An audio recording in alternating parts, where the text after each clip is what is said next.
Banyak orang Yahudi yang pada akhirnya bertobat karena ayat yang satu ini. Ayat yang satu ini seolah tertutup sekian lama bagi mereka sehingga mereka belum percaya kepada Yesus. Mari ikuti kesaksian berikut dan temukanlah ayat yang terselubung sekian lama. Berikut kesaksian James Storr. Saya mendapatkan gelar PhD dalam bidang kimia organik, postdoktoral di Universitas Stanford. Saya bergabung dalam grup dari orang-orang yang akan memenangkan hadiah Nobel dalam bidang kimia. Saya juga termasuk dalam deretan 50 orang yang paling berpengaruh di dunia. Saya mendapatkan beasiswa kunjungan di Harvard University. Saya telah berbicara di berbagai universitas utama di Amerika. Saya mempunyai 650 penelitian yang dipublikasikan dan terpilih di dalam majalah R&D sebagai Scientist of the Year dan sebagai penemu di Akademi Nasional. Saya adalah seorang anggota dari Asosiasi Amerika untuk Peningkatan Ilmu Pengetahuan dengan 120 lebih hak paten. Saya juga memulai 7 atau 8 perusahaan. Kami bekerja dalam area atau bidang obat-obatan medis, bahan-bahan untuk elektronik, memori komputer, bagian-bagian medis, dan kami bekerja sampai ke luar negeri. Tapi lebih dari semuanya itu, apa yang paling berarti bagi saya, bahwa saya orang Yahudi yang telah percaya bahwa Yesus adalah Mesias Juru Selamat. Sebelumnya saya bertumbuh di luar New York. Saya pikir semua orang adalah Yahudi. Saya bahkan tidak pernah tahu bahwa ada hal yang lain. Saya ingat saat saya ke sebuah kampus, saya mulai bertemu sekelompok orang yang berkata bahwa mereka adalah orang-orang Kristen yang lahir baru. Saya heran, apa itu lahir baru? Apa yang dimaksud dengan lahir baru? Seseorang dari mereka bertemu dengan saya lalu dia berkata, "Bolehkah saya menceritakan sebuah ilustrasi tentang Injil?" Dia duduk lalu menggambar sebuah gambar tebing atau jurang dengan seorang berdiri di satu sisi, yaitu manusia, dan satu sisi di sana adalah Allah. Jurang pemisah antara dua tebing itu adalah dosa. Saya bilang sama dia bahwa saya bukan orang berdosa. Saya tidak pernah membunuh, saya tidak pernah merampok. Bagaimana saya bisa dibilang orang berdosa? Kemudian dia menunjukkan dari Alkitab bahwa semua orang telah berbuat dosa dan telah kehilangan kemuliaan Allah. Dalam Yahudi modern, kami tidak pernah bicara tentang dosa. Seingat saya, tidak pernah bicara tentang dosa di rumah saya. Kemudian dia beralih ke ayat yang lain yang berbunyi, "Aku berkata kepadamu bahwa setiap orang yang memandang wanita dengan hawa nafsu, dia sudah berzina dengan dia dalam hatinya." Saya sangat terkejut. Saya merasa seperti ditinju di dada saya. Saya ingat waktu saya baru masuk kuliah, saya pikir bahwa tidak ada yang tahu. Kemudian saya membawa majalah dewasa. Saya kecanduan pornografi. Namun bersyukur bahwa di Alkitab tertulis tentang seseorang yang pernah hidup 2000 lebih tahun yang lalu sudah memanggil saya keluar dari kegelapan.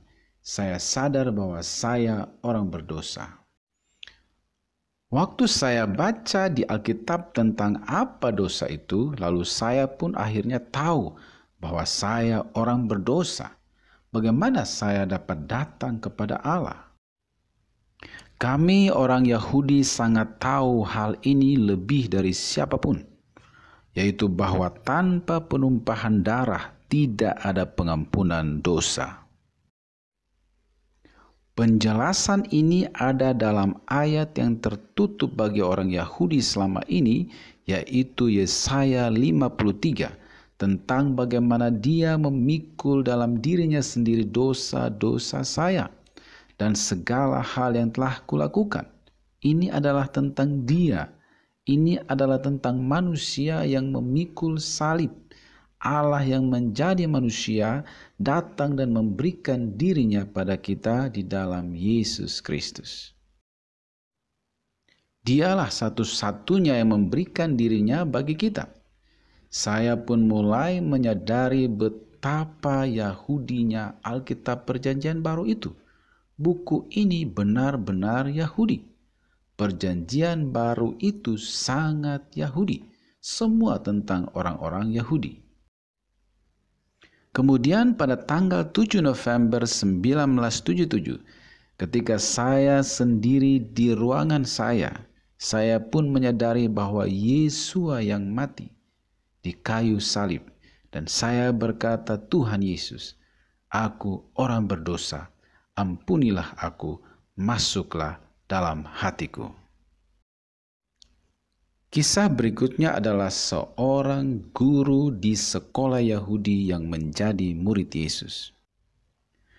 Dia mengatakan bahwa saya tahu banyak tentang ilmu pengetahuan dan saya belajar banyak hal, tapi saya tidak pernah membuka Alkitab. Ironisnya, saya mengajar di sekolah Ibrani sebagai pekerjaan sampingan, mengajarkan mereka berdoa, liturgi, artinya saya tahu semuanya tentang agama Yahudi. Saya bahkan sudah melihat ayah saya berdoa dalam agama Yahudi dan saya tahu semua tentang bagaimana menjadi seorang Yahudi, tapi saya tidak merasa ada hubungan dengan Allah. Walaupun saya pergi dan duduk di sinagog dan saya mencoba untuk merasakan sesuatu, saya coba untuk merasakan Allah dalam semua liturgi dalam sinagog, tapi saya tidak merasakan apa-apa. Sampai suatu hari di sekolah saya ada seorang wanita yang telah menulis sebuah buku yang berjudul Yesus, bisakah saya bicara padamu? Dia bilang pada saya bahwa saya tidak punya uang yang cukup untuk menyewa editor. Maukah kamu mengedit buku saya? Saya bilang saya tidak tahu banyak tentang Yesus. Saya tahu tentang menulis, saya tahu bahasa Inggris, saya tahu banyak pengetahuan umum. Saya tahu tentang kimia, saya tahu tentang semikolon, tapi saya tidak tahu tentang Yesus. Ketika mengedit buku itu, ada banyak sekali hal dalam Perjanjian Lama seperti kitab Pengkhotbah, Samuel, Raja-Raja. Lalu saya mulai berpikir, apakah ini tentang buku atau kitab kami? Ini semua berasal dari kitab Yahudi, tapi saya tidak pernah baca Alkitab. Saya baca tentang fakta bahwa dia tertikam dan itu benar-benar terjadi pada Yesus. Untuk pertama kalinya saat itu, Alkitab menjadi begitu hidup atau nyata bagi saya. Dan ini tercatat dalam Yesaya 53. Dan saya berkata, bagaimana saya bisa terlewatkan pasal ini selama ini? Padahal itu ada dalam Alkitab, dalam buku kita, dalam kitab Yahudi. Lalu saya berdoa meminta dia, Yesus, untuk masuk dalam hidup saya. Dan saya menerima dia sebagai Tuhan dan Juru Selamat saya.